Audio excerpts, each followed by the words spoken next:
इंद्री विधानसभा की आज ये बहुत ही एक महत्वपूर्ण और विशेष बैठक कार्यकर्ताओं की। मैं इसलिए विशेष और महत्वपूर्ण कह रहा हूँ कि जो काम हमारे जिम्मे था चुनाव का वो 25 को हो गया और रिजल्ट अभी 4 जून को आना है, यानी 2 दिन बाद।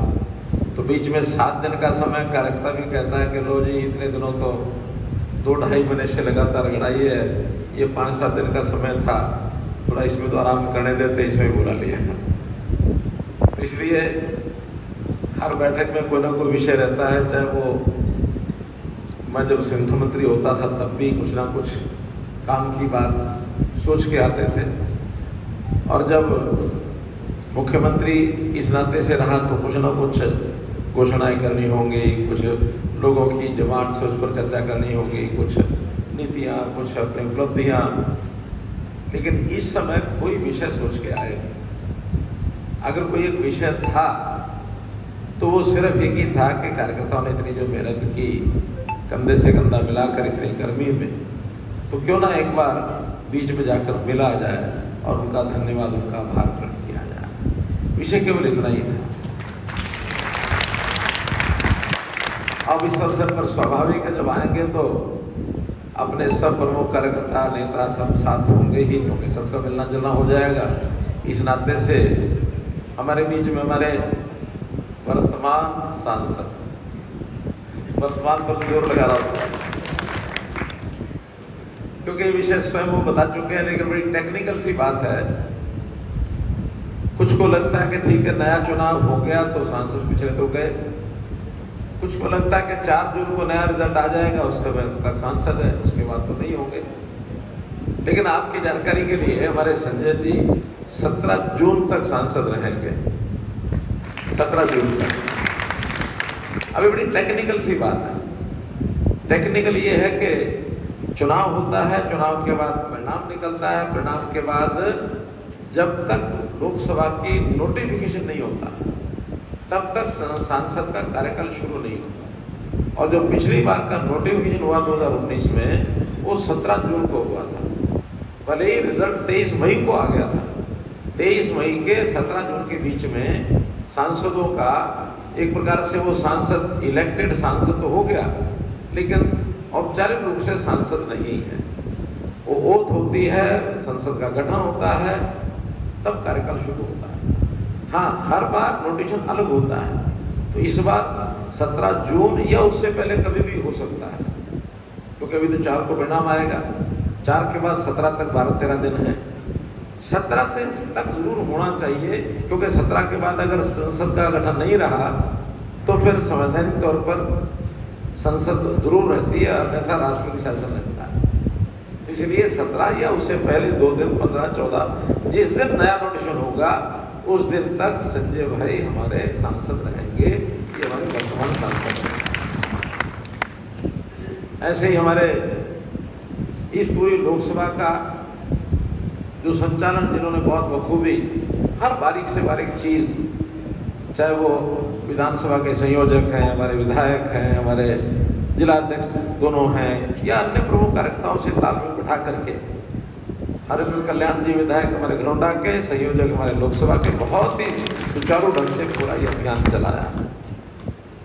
यानी दूर से जब कार्यकर्ता को देखते हैं तो उसकी बातचीत में लगता है बड़ा विनम्र है, या गुस्से वाला है, या इसमें ये क्वालिटी है, ये नहीं है। लेकिन जब साथ काम किया जाता है तभी जाकर के ध्यान में आता है कि कौन कार्यकर्ता कितना, किस गहराई तक विचार करता है। और ऐसे ही हमारे जिले के जिलाध्यक्ष हैं, 5 विधानसभाओं का कोऑर्डिनेशन, खिलता चेहरा हंसता चेहरा योगेंद्र राणा जी, हमारे विधायक जिनकी चर्चा, जिनकी प्रशंसा संजय भाटिया जी ने की है। अब वो अलग संदर्भ है कि त्याग होना कि नहीं होना, वो संदर्भ अलग है, वो संदर्भ अभी नहीं है। त्याग का विषय मैं आपको बताता हूँ। ये तो ठीक है, वर्तमान हरियाणा में जो हुआ सो हुआ, लेकिन जब मध्य प्रदेश में चुनाव हुआ पिछले दिनों में, तो मुझे राष्ट्रीय अध्यक्ष जी की ओर से संदेश आया कि आपने मध्य प्रदेश जाना है और वहाँ नया मुख्यमंत्री कौन बने इसके लिए पर्यवेक्षक इस नाते से जाना। अब मुझे समझ नहीं आया कि आज तक तो किसी एक प्रदेश के मुख्यमंत्री को बनाने के लिए दूसरे प्रदेश का मुख्यमंत्री ये कभी नहीं जाता। अब उन्होंने क्या सोच के उस समय किया होगा मैं नहीं कह सकता, लेकिन मुझे कहा, मैं भी गया, स्वाभाविक है, आदेश था, चला गया। वहाँ एक जो मुख्यमंत्री नए बनाए गए अपेक्षा से अलग, वो जनता को भी अपेक्षा नहीं थी, लेकिन आखिर मंत्रिमंडल या जो हमारा विधायक दल है उन्होंने बैठ करके केंद्रीय पार्लियामेंट्री बोर्ड की ओर से एक नाम तय किया गया और उस नाम के आते ही सर्वसम्मति से वो बन गए। यादव क्या नाम? मोहन यादव। तो बन गए मुख्यमंत्री। गवर्नर साहब के यहाँ गए, जाके बता दिया कि भी मेरा काम इतना ही था कि गवर्नर साहब को बता के आना, उसके बाद उनकी ओथ हो जाएगी। जैसे गवर्नर साहब के वहाँ से चले और एयरपोर्ट जाते हुए रास्ते में फोन आया यहीं से अपने हरियाणा के किसी कार्यकर्ता का, और कहता जी मजा आ गया। मैंने कहा मजा क्या है भाई, मुख्यमंत्री तो बना मध्य प्रदेश का, आपको मजा क्या आ गया? लीजिए मजा इसलिए आ गया कि ऐसा व्यक्ति जिसको वहाँ कोई लोग जानते नहीं थे ज़्यादा और वो मुख्यमंत्री बनता है, साधारण व्यक्ति, तो हो सकता है कभी हमारा भी नंबर आ जाए। तो ये भारतीय जनता पार्टी है। इस भारतीय जनता पार्टी में कब क्या हो ये किसी को नहीं पता। 2014 में मुख्यमंत्री मनोहर लाल बनेगा ये शायद मनोहर लाल को भी पता नहीं था, क्या नहीं था? हरियाणा भर में ठीक है, सारा परिचय सब आते हैं 80 से लेके 2014 तक, यानी 34 साल लगातार मैं हरियाणा में घूमा। तो उस प्रकार से कार्यकर्ता अपने यहाँ एक विश्वास, एक समर्पण का भाव, जनता की सेवा, ये उसका काम होता है। कई बार कार्यकर्ता लगता है कि हाँ भाई मेरी अनदेखी हो रही है। मैं आपको विश्वास दिलाता हूं किसी कार्यकर्ता की अनदेखी नहीं होती, किसी की नहीं होती।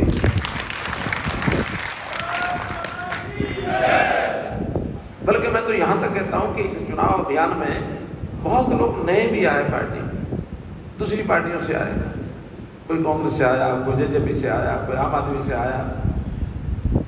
मैं आपके ब्याह पर उन सबको कहना चाहूँगा, शायद वो आज तो नहीं बुलाए होंगे क्योंकि आज जिम्मेवार कुछ आए हुए हैं, चलो अच्छी बात है, वरना आज तो क्योंकि कुछ जिम्मेवार दायित्व जिनके पास है उनको बुलाने के लिए बात आई थी, लेकिन आपने वो लोग भी बुलाए तो अच्छा किया है।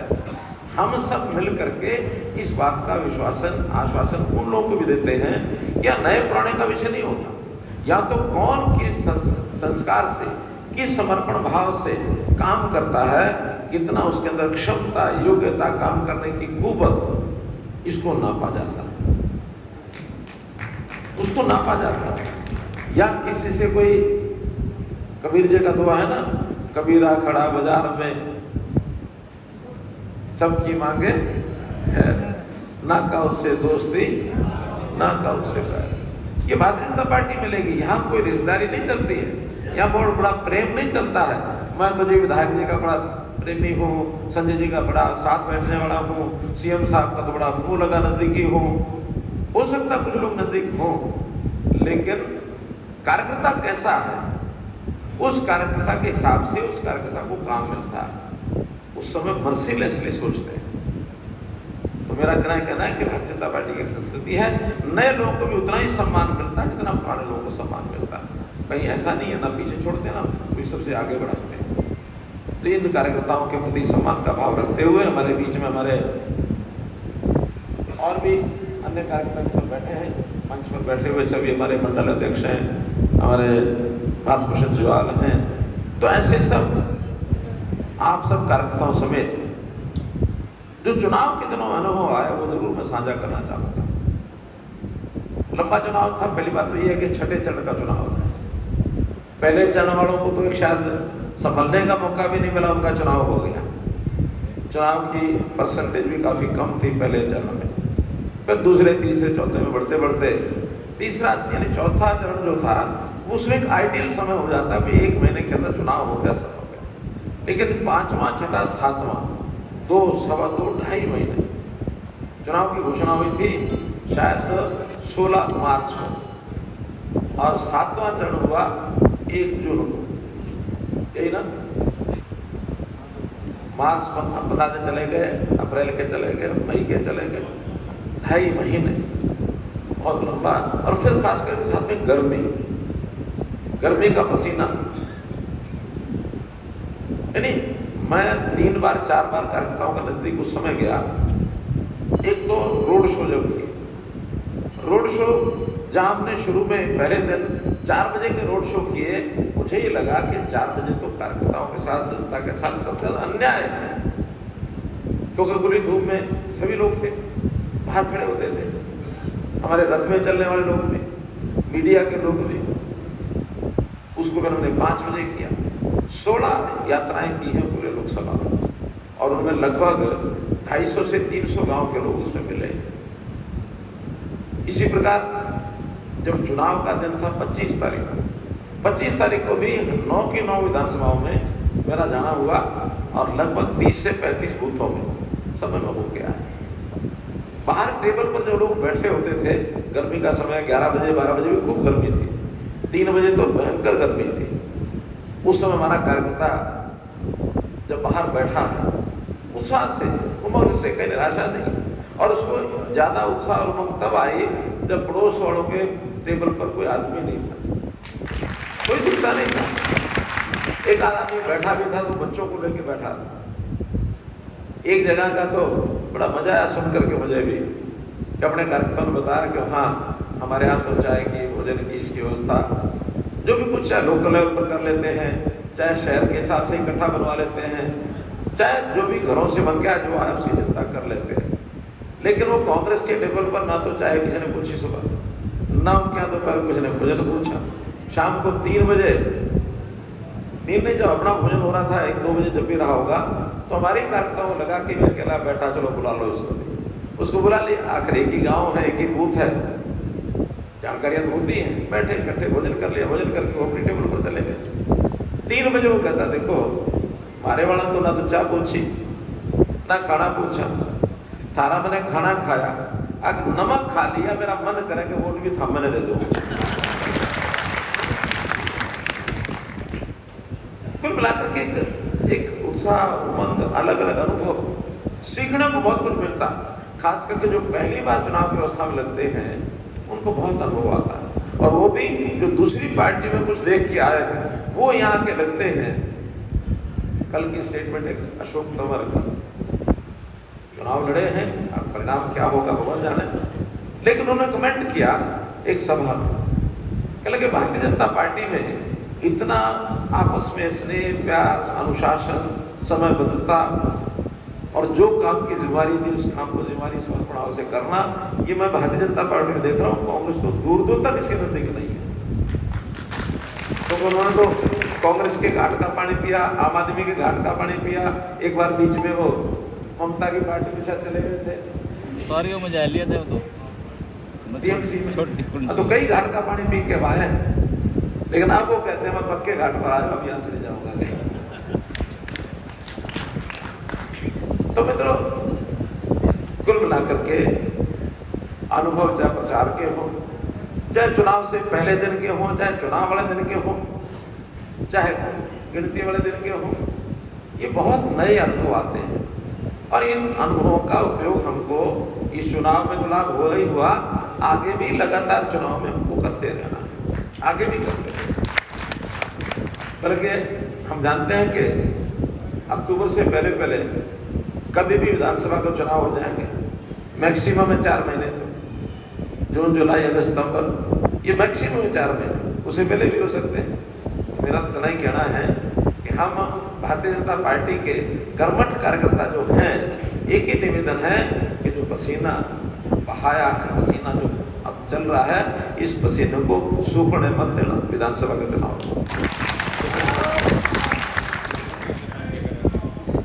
क्योंकि जैसे मोदी जी अब तीसरी बार प्रधानमंत्री बनने का रास्ता तो बन ही गया, एक बात तो पूरी हो गई कि मोदी सरकार तीसरी बार, वो तो पूरी हो गई कल जिस प्रकार के एग्जिट पोल्स ने बताया। अब अगली बात तो ये है कि ठीक है, टारगेट रखा जाता है उत्साह देने के लिए, कुछ अपने कार्यकर्ताओं के उत्साह के लिए होता है और कुछ सामने वाले भी उसी जाल में फंसे रहे, वो इसी बात का जवाब लेते रहे हमसे कि 400 क्यों चाहिए। उनको लगता है 400 लाने के चक्कर में हम तो पता नहीं कहाँ रह जाएंगे, उसमें से बाहर निकल ही नहीं पाए। तो ये विषय भी कई बार चुनाव में जरूरी होता है। अब 400 आएंगे, एक ने तो 401 भी बताया कल, ठीक है, वो 350 भी कोई बता रहा है, कोई 370 बता रहा है, 380 बता रहा है, 350 और 400 के बीच में कहीं भी आती हैं। इतना जरूर है कि पिछली बार से हम ज्यादा पाए। पिछली बार भारतीय जनता पार्टी की अपनी अकेली 303 थी और एनडीए के बाकी दल थे उनकी 50, कुल 353 थे। निश्चित रूप से 353 से ज्यादा आएंगे, एक आए 50 आए, कुछ भी आए। अब इसमें हमको और भी ध्यान रखना पड़ेगा। अपने अनुभव तो वही है, साथ में विपक्षी दलों के हथकंडे वो क्या क्या प्रचार करते हैं, इसका ध्यान रखना पड़ेगा। जैसे कांग्रेस के लोगों ने एक प्रश्न खड़ा किया कि भी मोदी जी को सरकार बढ़ाने के लिए तो 272 सीटें चाहिए, तो 400 की बात क्यों कह रहे हैं? आ गए ना 400 के चक्कर में, आ गए ना। 272 तो मान लिए तो आनी है, लेकिन 400 क्यों कर रहे हैं? और उसके पीछे शगुफा छोड़ दिया कि 400 लेकर के ये संविधान को बदलेंगे। छोड़ा ना शगुफा, क्यों? अच्छा, हमारे यहाँ इसका कोई असर था इस बात का कि भाई संविधान बदलेंगे? ऐसा किसी के किसी इलाके में ऐसा मिला नहीं। खास करके अनुसूचित जाति वर्ग में उन्होंने खूब छोड़ा है। पहले ये शोर जो मचाते थे, कभी कभी इस प्रकार की अनाप शनाप बातें करते थे। एक बामसेफ नाम का संगठन है, बामसेफ, वो छोड़ते थे। अब इस बार उसको कांग्रेस ने पकड़ा। कांग्रेस मुंह का खाएगी, बल्कि मुझे तो ऐसा लगता है इसके कारण से कांग्रेस एक पावर में फिर फंसेगी, क्योंकि 5 साल बाद हम ही पूछेंगे समाज के लोगों से कि भाई कॉन्स्टिट्यूशन तो नहीं बदला, सीटें तो 400 नहीं तो 450 आ ही गई, 450 में भी हम कुछ भी कर सकते हैं सरकार में, लेकिन फिर भी नहीं बदला। इसलिए ये सवाल उनसे फिर पूछा जाएगा और इस सवाल के कारण से वो घिरेंगे और समाज में एक विषय आएगा कि नहीं, कांग्रेस वाले भ्रमित कर रहे थे, इन्होंने मुफ्तखोरी की योजनाएं खूब दी। हमारे लोग अड़े रह गए, नहीं, मुफ्त में देना ठीक नहीं, लोगों की इनकम बढ़ाओ, कमाई बढ़ाओ। उसके अंदर महिलाओं की कमाई 1 लाख से 2 लाख तक लखपति दीदी करके एक घोषणा की मोदी जी ने। उनका कि सेल्फ हेल्प ग्रुप के माध्यम से सामान जो बनाओगे हम वो सामान के बिक्री की व्यवस्था कराएंगे। बल्कि करनाल में तो सांझा बाजार नाम से एक बाजार हमने बनवा भी दिया, 20 या 40 कुछ कोटा करने बने हैं, बना दिया करनाल।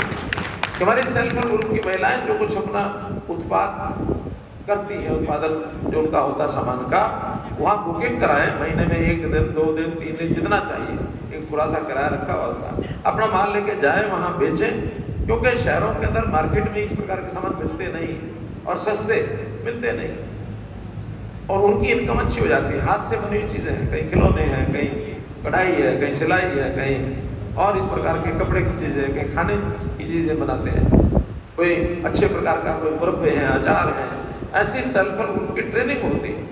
अपने घर में मुखिया जो है वो तो कमाता करता ही है, लेकिन हमारी बहन इस प्रकार के काम में 1 लाख से 2 लाख साल का कमा सके। हमारे युवाओं को ट्रेनिंग उसके लिए कि पढ़ाई के साथ कुछ ही सिखलाई करो। उस सिखलाई में तरह तरह के कोर्सेज हो रहे हैं और उनको लोन भी लेके देते हैं। मुद्रा स्कीम में 10 लाख का लोन था, 20 लाख का दे रहे हैं कि पैसा लो, उससे कमाओ, काम करो हाथ से, हाथ के छोटे छोटे काम करने के लिए। औजारों का किट पीछे दिया कि उन औजारों के किट से अपना घर का काम कर सके। छोटे फड़ी वाले, रेडी वाले, खोमचे वाले, इनको भी 10,000, 20,000, 50,000, 1 लाख, जितना उनके काम के लिए पैसा चाहिए ले लो, साल भर में भुगतान करो, बिना ब्याज के, कोई ब्याज नहीं। हम चाहते हैं लोग उद्यमी बने, काम करें और काम करके उसमें से परिवार पालें। और वो क्या कहते हैं, मुफ्त ले लो। ये मुफ्त में खिलाना ठीक है या काम करके इनकम बढ़ाना ठीक है? काम करके ही। ये सब मानते हैं ना।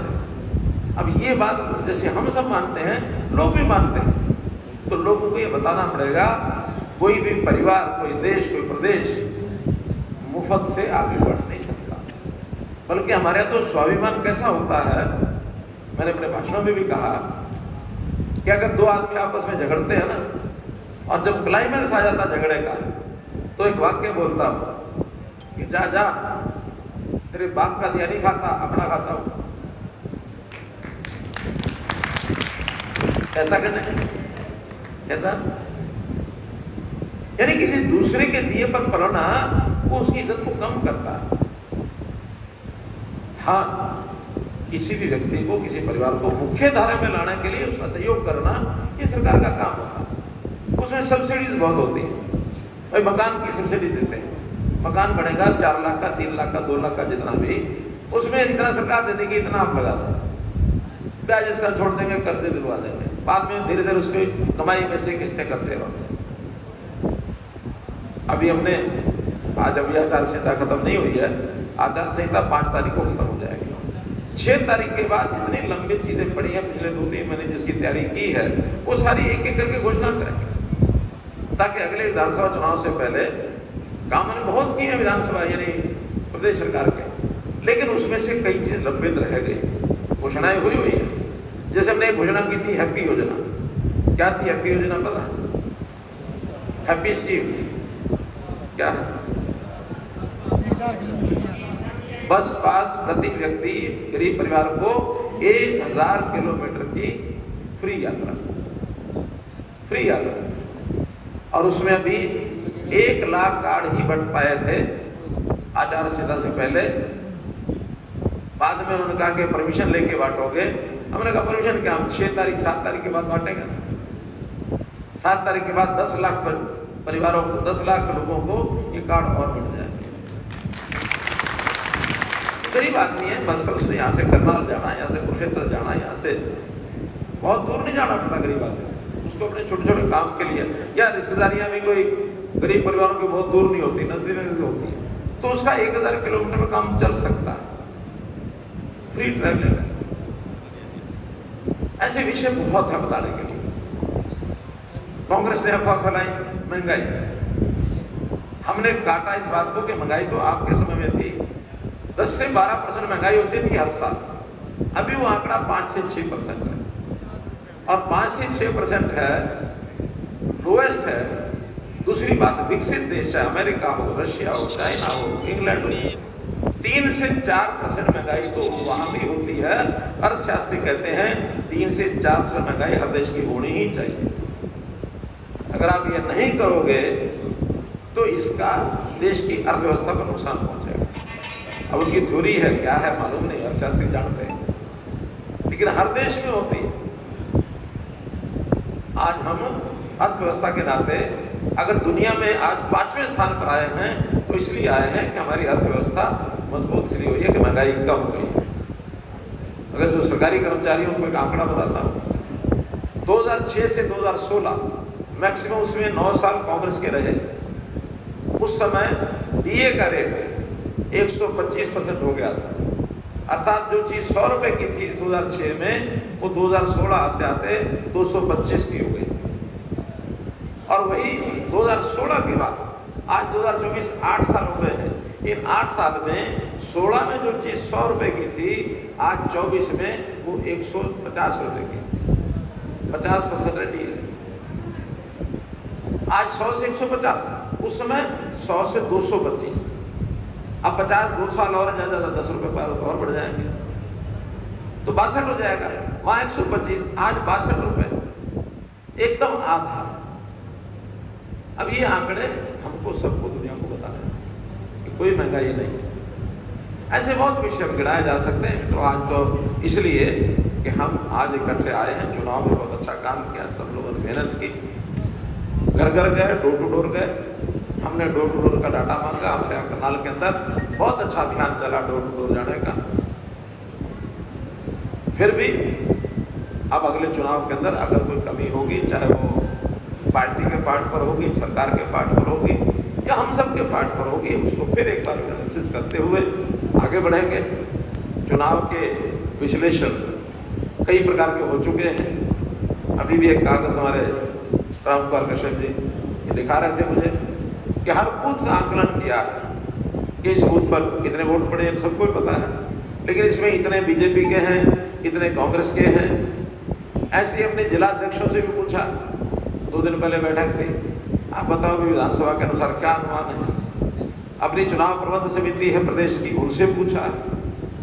अब 4 तारीख को इन सब की परीक्षा भी है जिन्होंने आंकड़े बताए, क्यों जो बताए हैं जरूरी नहीं वो आएंगे, जो आएंगे और जो बताए गए हैं उसमें अंतर कितना है, ये विश्लेषण अपने आप को विश्लेषण करने का मौका मिलेगा कि हमारे अंदाज ठीक है कि गलत है।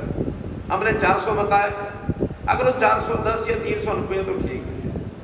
अगर हमने 400 बताया निकले वहाँ 550, तो इसका मतलब 40% का गैप है। और हमने 400 बताया निकले 300, तो भी 25-30% का गैप है। हमें कार्यकर्ताओं को भी काम करने के लिए अनुभव का नया अवसर मिलता है। तो ऐसे सारे अनुमान जो लगे हैं उसमें ये तो निश्चित है कि करनाल सीट इसके मार्जिन पर तो लग रही है बातें, अलग अलग अनुमान, टीवी वाले अलग लगा रहे हैं, सर्वे वाले अलग लगा रहे हैं, कार्यकर्ता हमारे अलग लगा रहे हैं। अंतर इतना आ रहा है अनुमान का, किसी एक विधानसभा को मैं देख रहा था जो बहुत कस करके खींच करके कंजूसी से वोट हमको दे रहे थे, वो कहते थे 15-16 हज़ार से जीतेगी विधानसभा, और जो खूब अच्छे लिबरल ढंग से दे रहे थे वो कह रहे थे 63 हज़ार से जीतेंगे। अब कहाँ 16 हज़ार, कहाँ 63 हज़ार, 47 हज़ार का अंतर एक अनुमान में ही है। चलिए, तो कुछ किसी ने पूछा, बाल कटाने के लिए गया था नाई के पास, नहीं बाल कितने मिला, जजमान थोड़ी देर में सामने आ जाएंगे। आज बताने की कुछ जरूरत नहीं है, वो तो आ गया लिखे तुम्हारे पास। अब तो 4 तारीख को हम आपको जब अंदाज लगाएंगे उसमें से अनुमान होगा कि क्या हुआ। इसलिए मैं तो ये कहता हूं कि जहां हम हैं आज उससे और आगे कैसे बढ़ना। अनुमान तो मीडिया के भी हैं, सर्वे एजेंसी के भी हैं, पार्टी के अपने अनुमान हैं, और एक एजेंसी आजकल और है अनुमान लगाने वाले जो अंदर अंदर पैसे का बड़ा रोल करते हैं, चुनाव को इधर से उधर धकेलने की भी कोशिश करते हैं। वो कौन है? सट्टे वाले। ये सट्टे वाले भी खूब मजे लेते हैं, इसमें काम आप और हम करते हैं, इनका कुछ नहीं है, लेकिन इसका भी असर लोगों पर हो जाता है। एक 20%, 15% वोटर ऐसे होते हैं जो पहले सोचते नहीं किसको वोट देना। उनका एक धर्म होता है, क्या? जीतने वाले को जिताओ, हारने वाले को हराओ, और वो सूंघते रहते हैं कौन जीत रहा। तो वो सट्टे वालों को भी सूंघते हैं, वो हमारे कार्यकर्ताओं को देखते हैं कितने उत्साह में, उनको भी सूंघते हैं। सुबह सुबह कितनी लाइनें बूथ पर लग गई। हम जो कहते हैं ना कि पहले मतदान फिर जलपान, उसका अर्थ यही है कि सब सवेरे सवेरे जाके अपनी लाइनें लगा लोगे तो वो जो 20% वोट है घर बैठे हैं उनको मैसेज हो जाएगा, भाई जीत तो बीजेपी रही है, जीत तो कमल ही रहा है।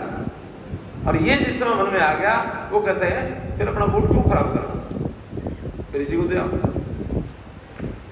तो एक लाभ होता है। कुल मिलाकर के चुनाव जो है ना, एक सामान्य पद्धति अब नहीं रही है, वैज्ञानिक हो गई है, साइंटिफिक तरीका हो गया चुनाव लड़ने का। तो इस विज्ञान को समझना भी पार्टी के कार्यकर्ताओं के लिए बहुत जरूरी है, क्योंकि चुनाव तो लगातार आते रहेंगे, हर साल कोई ना कोई चुनाव आता है। हाँ, ये अलग बात है कि मोदी जी ने एक टारगेट हमारे सामने रखा है, क्या? 1 नेशन 1 इलेक्शन, एक देश है तो एक ही इलेक्शन होना चाहिए। अब वो कैसे होगा, कितना होगा, और अगर वो हो गया तो फिर बाकी 4.5 हम क्या करेंगे। कार्यकर्ता कुछ तो ऐसे होते हैं ना जिनको चुनाव बार बार आता है तो उसको मजा आता है, और चुनाव नहीं आया 4.5 साल, तो पार्टी का सिस्टम क्या बनेगा ये उस समय देखेंगे। लेकिन देश का पैसा बहुत बर्बाद होता है, समय बर्बाद होता है, सरकारी योजनाएं रुक जाती हैं, आचार संहिता हर चुनाव में 2 महीने लग जाती है। अभी चुनाव के बाद विधानसभा का चुनाव आएगा, बीच में कई जगह अर्बन लोकल बॉडीज के चुनाव पेंडिंग पड़े वो आएंगे, हर चुनाव में 1.5-2 महीने बहुत समय खराब होता है। तो लाभ किस चीज में है, वो योजना आगे बढ़ेगी, चलाएंगे। एक बात और जो हमें ध्यान देनी है कि हथकंडे अपनाने में कांग्रेस बड़ी माहिर है, किस चीज में, जातिगत पॉलिटिक्स में। हमने जातिगत पॉलिटिक्स ना हो हमेशा ये कोशिश की है। आपको याद होगा 2014 में एक हमने नारा दिया था, क्या, हरियाणा एक, हरियाणा में। क्यों दिया था कि भाई ये छोड़ दो कि हाँ ये इस सीट पर कैंडिडेट इस जाति का है तो इस जाति के वोट इधर जाएंगे, दूसरी जाति के इधर जाएंगे, या तो ओबीसी को जाएंगे, या अनुसूचित जाति के इधर जाएंगे, या जाट इधर जाएंगे, पंजाबी इधर जाएंगे, ब्राह्मण इधर जाएंगे, जाट इधर, ठाकुर इधर जाएंगे, गुर्जर इधर जाएंगे, रोड इधर जाएंगे। ये सब संतुलन जो बैठाते रहते हैं, ये कोई स्वस्थ लोकतंत्र के लिए अच्छा नहीं है। वोट होता है कि किस पार्टी की क्या रीति नीति है, नेतृत्व कैसा है, उनकी योजनाएं कैसी है, उनकी अचीवमेंट विकास की वो कैसी है, इन सब चीजों को लेकर के, क्योंकि हमारे पूरे समाज के लिए सरकार क्या रोल आगे भविष्य में कर सकती है। ऐसा नहीं है कि एक जाति के लिए सरकार बनती है, सरकार बनने के बाद पूरे समाज की होती है। वो कभी नहीं कर सकते कि इस जाति के लिए सड़कें होंगी, इस जाति के लिए नहीं होंगी, इस जाति के लिए अस्पताल होंगे, इस जाति के लिए नहीं होंगे। कभी होता है क्या? कभी नहीं होता। तो ये जो जातीय पॉलिटिक्स को ठीक करने के लिए मोदी जी ने एक फार्मूला दिया। उनका मेरे लिए भी 4 जातियां हैं। एक जाति है महिला, एक जाति है यानी गरीब, एक जाति है किसान, एक जाति है युवा। इनके लिए अलग अलग जो आवश्यकताएं हैं उनको हम पूर्ति करेंगे। हर जाति में गरीब भी हैं और अच्छे लोग भी हैं। तो लाभ किसको मिलना चाहिए?